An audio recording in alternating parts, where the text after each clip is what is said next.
Hi! Today I would like to show you how you can transfer files from Xiaomi 12 to an Android device. Firstly, go into Play Store on both of them, tap on the search bars and type in Send Anywhere. Then install this free app from this developer and open it. Now from this screen here you need to click on I accept, then confirm, continue and allow.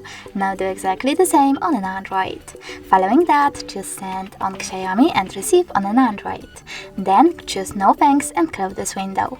Following that, you need to tap on all of those dots and choose send. This way you will select all of those and transfer them later on. It will take some time, so I will only go with this one photo. Choose send and tap on get it. As you can see from here, we have two ways to connect. We can scan this QR code by tapping on the scanning icon on Android, choosing while using the app or only this time and pointing our camera at the code, but we can also just input this key here and choose receive. Now after a couple of seconds, as you can see, my photo was successfully sent. Thanks so much for watching. If you enjoyed this video, don't forget to leave a like, comment and definitely subscribe. Bye!